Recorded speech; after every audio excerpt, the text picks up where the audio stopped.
I'm Patty Skilkin. I'm with the League of Women Voters of the Greater Dayton area. We're here today to discuss absentee voting, do's and don'ts, and how to avoid making mistakes and your vote won't be counted. I'm talking to Jan Kelly, who's the director of the Montgomery County Board of Elections, and Steve Harsman, who's the deputy director. Guys, let's get started. Let's pretend I'm not registered to vote. Let's start there. How do I register and where do I do it?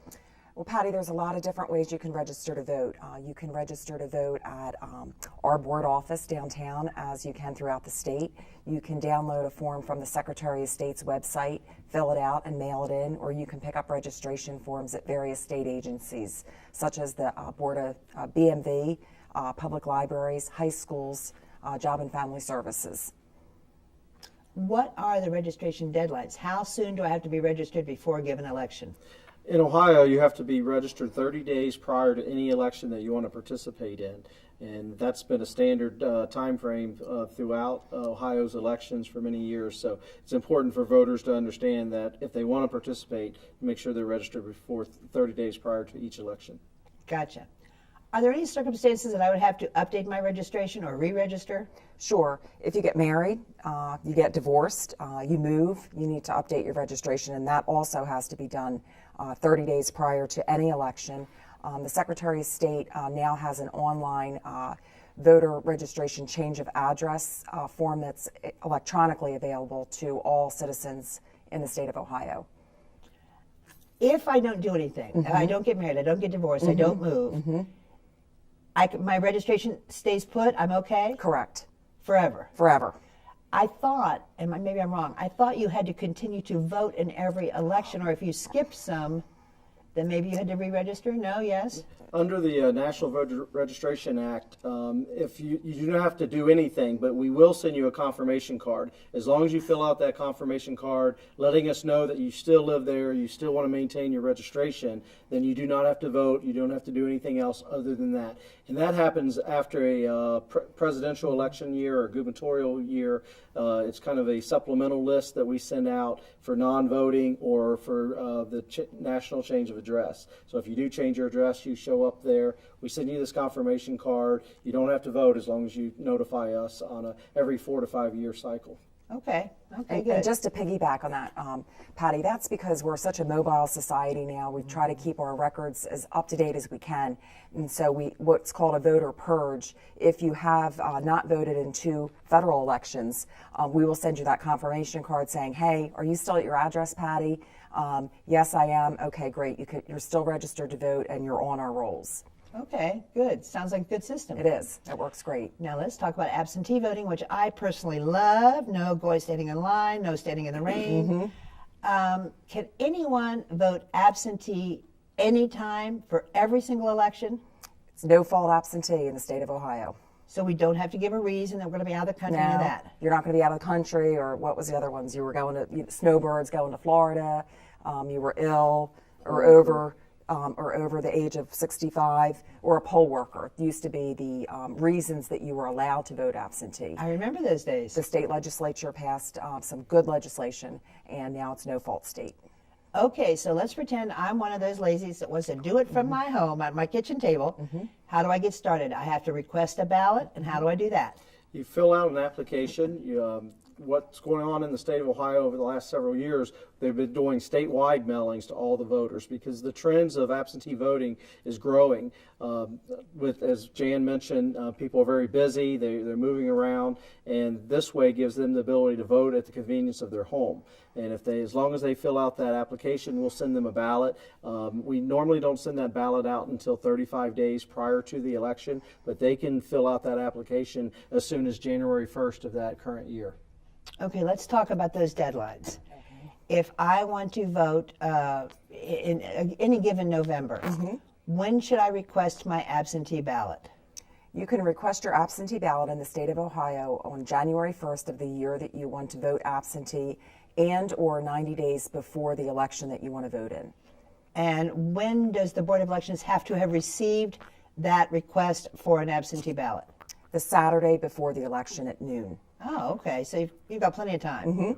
We wouldn't recommend waiting that late. Of course, with the mailing system and everything, we want to get that in sooner than later. You also run a risk if you do fill out an application January 1st for a November election. There's going to be some elections prior to that, so you got to make sure that you specify on that application which election you want to vote absentee. We've been trying to lobby the legislature to have an annual application. That way, if you choose to vote absentee for all elections, then you could do that January 1st for that entire year. But currently, you have to be specific to which election you want to vote absentee. Okay, which brings us to the biggie. Filling out that application. Now we're talking about the application to get an absentee ballot. We haven't gotten to the ballot yet. Excuse me. It's fraught with landmines. Starting with, you have to know what election you're asking for.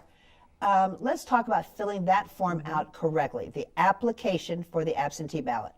Okay, Patty, I'm holding the application for the absentee voters ballot, and on that application form, you have to have your name, your address, your city you live in, your zip code, your county. You have to provide your birth date and either the last 4 digits of your social security number or your driver's license number. Either or. Right. Okay. And you have to check the month and date for the election that you wish to vote in. And if you're requesting a ballot for a primary election, you also have to check the box of the primary ballot that you want to select. Which party? Exactly. And you have to sign it and you have to date it.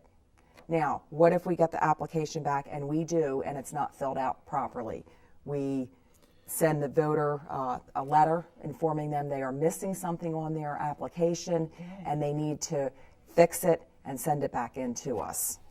And a couple points on the application itself. Obviously, we don't want to send ballots to individuals who don't want a ballot sent to them. That's why that information is required to verify that's truly the voter requesting that absentee ballot being sent to them. And that's another point of getting the application in early, because if it is deficient or does not have all the information, that'll give us more time to get that rectified with the voter before Election Day and get their ballot to them. And under law, we have to receive that back postmarked the day before the election up until 10 days after the election. So the sooner the better, I think, is the message to the voters. All right, now we've done all that correctly. Or no, we did it incorrectly, but you notified us, we fixed it. Now you're sending us our absentee ballot. When are we likely to receive it? How soon, how early prior to the election are we likely to get it? Well, depending on when you get the application to us, the sooner you get the application, you'll be part of the first wave of ballots that we send out to voters. Currently, that is 35 days before the election is the earliest we can send a ballot to any voter. The state legislature just passed a new piece of legislation that now it's a 29-day period. So from day 29 will be the earliest in the future for the elections for a voter to receive their ballot if they decide to vote by absentee. So what I'm hearing, though, again, because it's confusing to remember all these dates and 29 days, 30 days, just don't wait till the last minute. Exactly. It's an easy process if you give yourself plenty of time, isn't it? Exactly. Okay, now let's assume we've gotten past all that. We now have the absentee ballot in front of us. Number one, am I correct? Once you have requested an absentee ballot, don't go to the polls. Correct. And Tell us about that. And that happens sometimes. People might forget, or they lost their absentee ballot. So we are able, with our electronic poll books that we now have throughout the county, to identify those persons who I requested an absentee ballot and it was mailed to them. So if you came into the polls and you had already requested an absentee ballot, our poll worker coordinator, our precinct election official, would tell you that you've requested an absentee ballot, and you would say, oh yeah, I did send it in, thanks. Or you might say, I don't think I sent it in. What can I do? Or I lost it. Right, okay, then Patty, you can vote provisionally. Okay. When are the absentee ballots counted? Are they counted as they're received? That's a myth that's out there that absentee ballots are only counted if it's a close race, and it's just completely the opposite. In fact, The absentee ballots, as we start receiving them, we are allowed to open them 10 days prior to the election. We're allowed to start scanning those ballots. We can't tabulate them until the close of polls on election day, but we do scan those, and those are the first set of results that we release election night. So absentee ballots actually have a priority to being tabulated and counted, which is a misconception out there that they are not counted unless it's I close. had that misconception.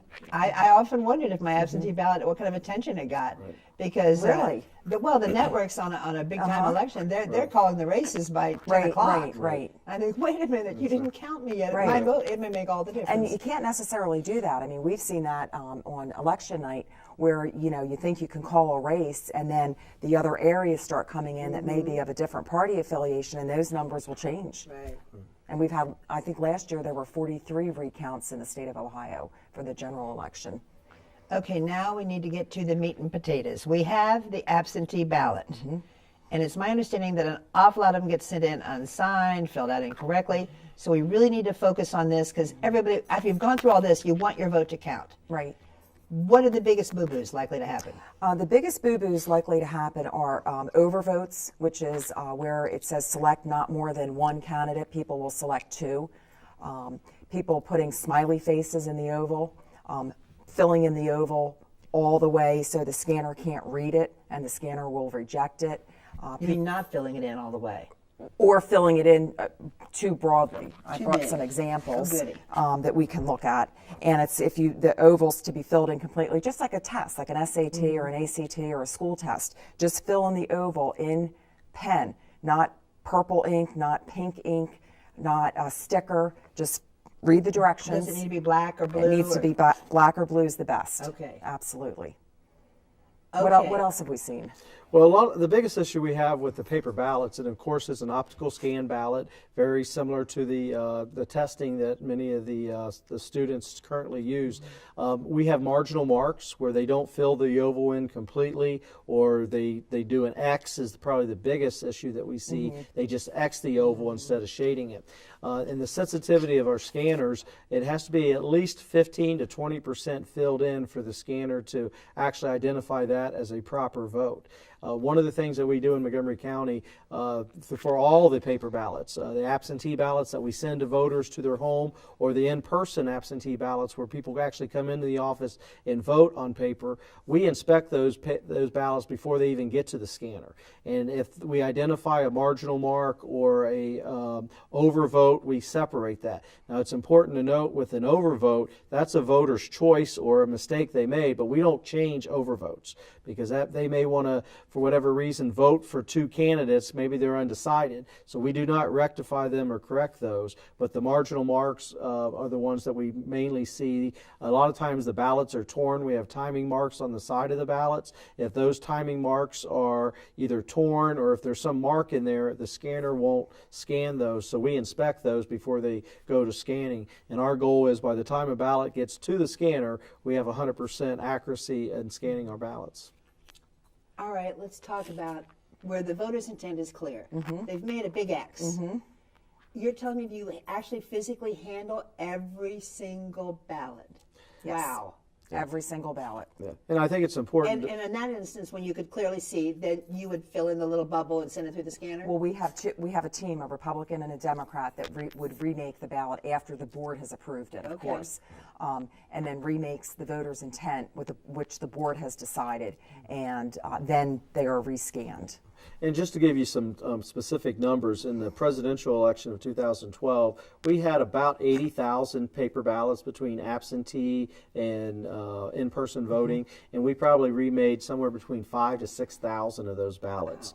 And of course, percentage-wise, you're only talking about 5%, 6%, but taking two individuals, a Democrat and Republican, and remaking that is a very timely process, and it takes a lot of extra time that, quite frankly, we don't have with a presidential election and all the volume and the voters. So that's why we want to do these type of programs to get the word out for voters, to make sure they properly mark their ballots, to not only to ensure that their ballots counted, but to alleviate the additional time and effort that it takes on the Board of Elections part.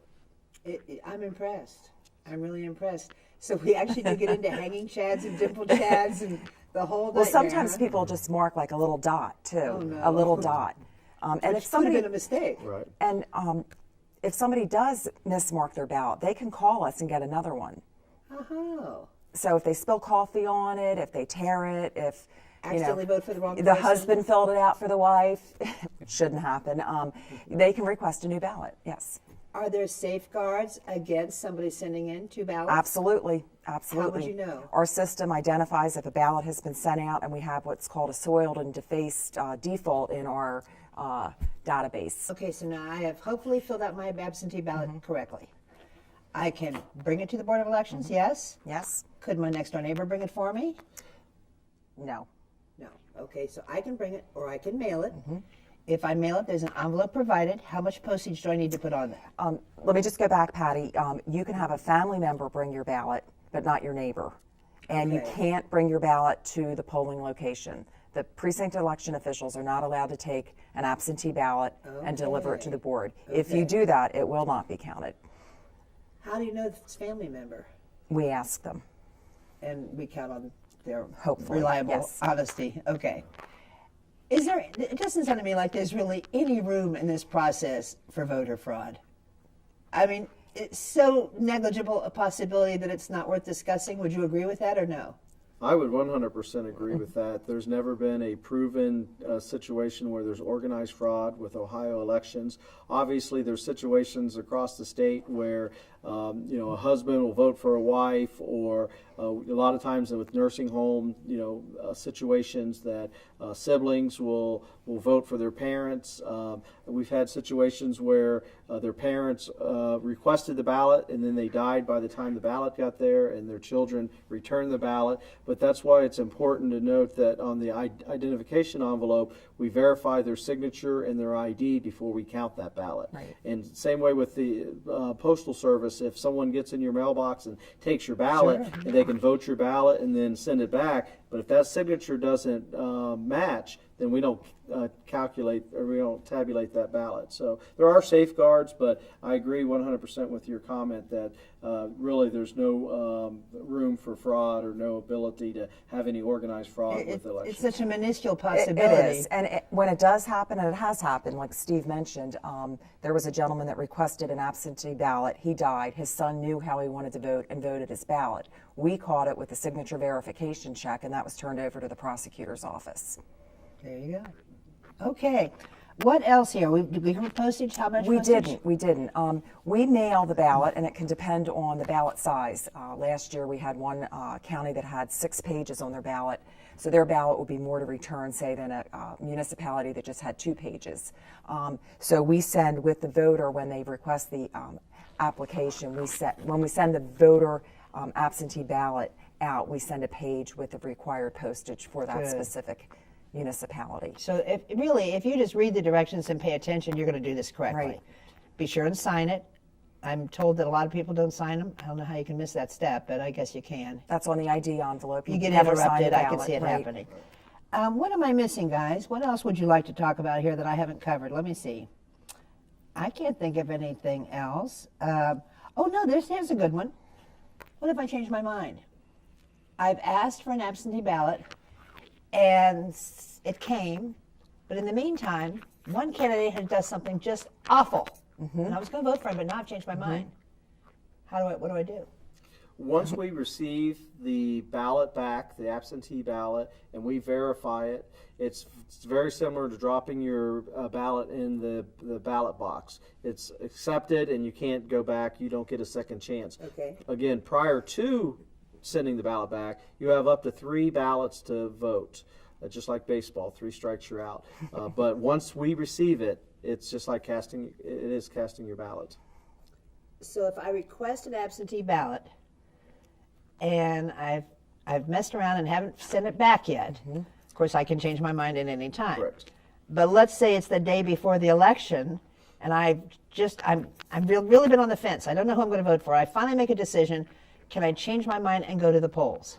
You can, and we talked about that earlier about voting a provisional ballot. That's the trigger under Ohio law that if you do request a ballot, you still have the opportunity to go to your polling location. It's just as a safeguard to ensure that you don't cast two ballots, you have to vote a provisional ballot. And as long as you don't return that original absentee ballot, your provisional ballot will be counted.